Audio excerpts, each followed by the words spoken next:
Puji Tuhan. Oke teman-teman, Shalom, selamat siang dan Tuhan Yesus memberkati ya semua.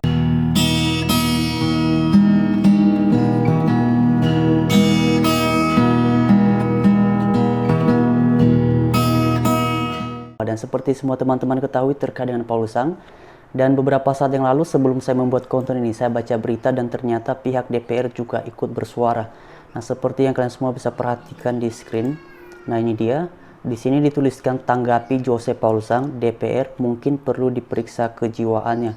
Itu yang pertama. Yang kedua, di sini juga dituliskan anggota DPR RI Guspardi Gaus desak polisi tindak tegas Jose Paulus Sang. Itu yang kedua. Yang ketiganya, anggota DPR RI, saya yakin BIN dan Polri sudah tahu posisi Jose Paulus Sang. Lalu yang terakhir di sini teman-teman dituliskan DPR Jose Paulus Sang bikin gaduh, jangan biarkan seenaknya di medsos. Nah teman-teman sekalian, sebelum kita membahas hal ini lebih lanjut, mari kita baca Alkitab kita terlebih dahulu sebagai pedoman kita membahas hal ini. Di dalam kitab Timotius, 1 Timotius pasal 1 ayat 18 sampai 19. Begini firman Tuhan. Tugas ini kuberikan kepadamu Timotius anakku, sesuai dengan apa yang telah dinubuatkan tentang dirimu, supaya dikuatkan oleh nubuat itu, engkau memperjuangkan perjuangan yang baik dengan iman dan hati nurani yang murni. Kemudian ayat 19, beberapa orang telah menolak hati nuraninya yang murni itu, dan karena itu kandaslah iman mereka. Nah teman-teman, mari kita menggarisbawahi frase dengan iman dan hati nurani yang murni. Kemudian di dalam kitab 1 Petrus pasal 3 ayatnya yang ke-15 sampai 16, begini firman Tuhan. Tetapi kuduskanlah Kristus di dalam hatimu sebagai Tuhan, dan siap sedialah pada segala waktu untuk memberi pertanggungan jawab kepada tiap-tiap orang yang meminta pertanggungan jawab dari kamu tentang pengharapan yang ada padamu. Tetapi haruslah dengan lemah lembut dan hormat dan dengan hati nurani yang murni, supaya mereka yang memfitnah kamu karena hidup yang saleh di dalam Kristus menjadi malu karena fitnahan mereka itu. Nah teman-teman sekalian, tadi malam saya sudah live dengan beberapa teman-teman yang ikut membahas hal ini. Dan live-nya itu berlangsung sekitar 2 jam 22 menit. Nah bagi teman-teman yang belum ikut live-nya dari awal sampai selesai dan baru nonton setelah selesai live, ya mungkin tidak bisa, atau sebagian besar dari teman-teman tidak menonton video itu sampai selesai. Nah tadi malam saya sudah sampaikan bahwa kita ini, khususnya yang berkecimpung, yang aktif dalam yang membuat konten terkait dengan iman Kristen di YouTube dengan nama channel masing-masing, satu hal yang mesti kita ingat selalu bahwa kita ini membicarakan terkait dengan iman Kristen, baik dalam rangka menyampaikan maupun dalam rangka menjawab omongan-omongan yang begitu serampangan dari beberapa orang yang non-Kristen yang tiba-tiba menjadi sangat sok tahu tentang iman Kristen. Tetapi yang mesti diingat adalah karena konten yang kita sampaikan ini terkait dengan iman Kristen, maka orientasi utamanya adalah kita sampaikan apa yang Tuhan mau, bukan menyampaikan apa yang kita selerakan untuk kita sampaikan.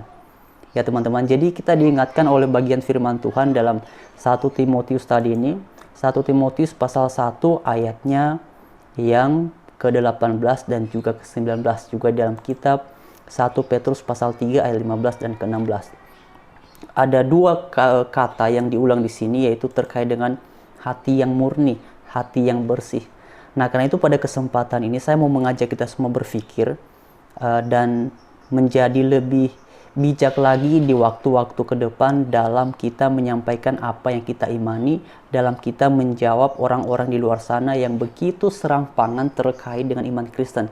Karena begini teman-teman, baik yang Kristober maupun yang apologet Kristen atau teman-teman lain yang pokoknya kontennya itu terkait dengan iman Kristen, dan juga kepada teman-teman yang menonton yang berkontribusi dengan menuliskan kolom komentar, kita harus senantiasa mengingat bahwa apa yang kita sampaikan ini adalah iman Kristen.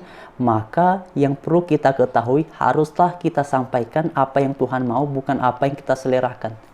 Jadi poin pentingnya ini kita berbicara tentang apa yang Tuhan kehendaki, bukan berbicara tentang apa yang kita selerakan. Jadi itu ya teman-teman. Oleh karena itu pada kesempatan ini terkait dengan apa yang sekarang dialami oleh Paulus Sang, saya secara pribadi melihat hal ini, biarlah ini diurus oleh pihak yang berwajib, dan harapan kita semua adalah dalam pengurusan ini, dalam yang diupayakan oleh pihak-pihak berwajib terkait dengan Paulus Sang ini semuanya dilakukan didasarkan pada asas keadilan, pada asas kebenaran. Kalau ya katakannya, kalau tidak katakan tidak. Kalau misalnya dikatakan melanggar, oke, kalau itu berdasarkan aturan-aturan yang berlaku dan berbasiskan pada rasa keadilan dan juga kejujuran, silahkan. Tapi kalau di satu sisi juga dikatakan tidak bersalah ataupun tidak benar, ya biarlah itu juga dikatakan sesuai dengan apa yang benar, apa yang seharusnya. Karena Alkitab mengajarkan kita orang Kristen, katakannya jika ya, katakan tidak jika tidak. Apa yang lebih daripada itu, ya berasal dari si iblis. Oleh karena itu teman-teman, pada kesempatan ini saya membuat konten ini bukan dalam rangka mau membuat situasi menjadi panas, tapi saya hanya mau mengajak kita semua berpikir. Dan bagi saya ini pun secara pribadi menjadi pembelajaran untuk kedepannya. Ya mungkin sebagian dari teman-teman nantinya akan berkata, oh di luar sana banyak kok di antara mereka yang juga begitu serampangan terhadap orang Kristen, terhadap iman Kristen. Contohnya banyak ya, Waloni, Kainama, Ustaz Stephen, dan beberapa orang lainnya yang begitu serampangan, bahkan sering sekali mempelintir melakukan penafsiran-penafsiran yang tidak sesuai dengan apa yang dilakukan yang dikehendaki oleh Alkitab. Ya betul seperti itu. Tetapi mau bagaimana lagi, situasi kita memang mengharuskan kita untuk bijaksana, untuk menyampaikan sesuatu dengan cara-cara yang pertama teman-teman, seperti yang saya sampaikan kemarin, kalau kita mau sampaikan iman Kristen, pertama memang kita harus menyampaikan apa yang Tuhan mau, dan kemudian dalam cara kita menyampaikannya, kita juga harus memikirkan mengenai keselamatan diri kita sendiri.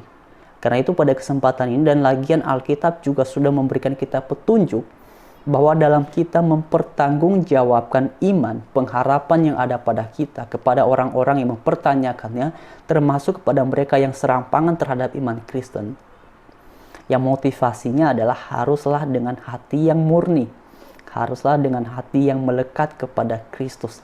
Dan inilah yang mencerminkan, yang membedakan kita dari mereka. Kalau mereka di luar sana beberapa oknum ini begitu serampangan dengan ocehan-ocehan yang pokoknya begitu banyak serampangan terkait dengan iman Kristen, ya kita tunjukkan kepada mereka bahwa kami tidak sama dengan kalian. Ya teman-teman, oleh karena itu pada kesempatan ini saya minta kepada teman-teman semua, izinkan saya memberikan usul ataupun saran kepada teman-teman.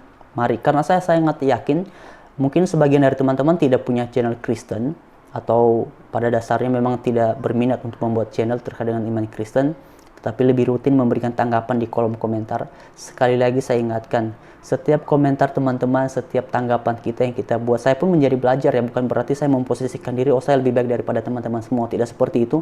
Saya pun juga ikut belajar mengenai situasi yang sekarang ini, karena sekitar 1 atau 2 minggu belakangan ini sudah ada 2 apologet Kristen yang dilaporkan ke polisi. Pertama Pak Muhammad KC, yang kedua ini Paulus Zhang. Sekalipun terlepas dari banyak pemikiran Paulus Zhang yang saya secara pribadi tidak setuju, tapi saya tidak mau membahas itu dulu. Mari kita melihat, karena dia ini juga kan mengaku Kristen ya teman-teman. Tapi yang mau saya sampaikan pada kesempatan ini adalah, mari kita ambil pembelajaran atau makna positifnya dari kejadian ini, supaya ke depan kita bisa lebih bijaksana dan tahu menempatkan diri bagaimana harus berdialog, bagaimana harus berapologet, dan bagaimana harus menjawab pertanyaan-pertanyaan mereka yang begitu serampangan terhadap iman Kristen.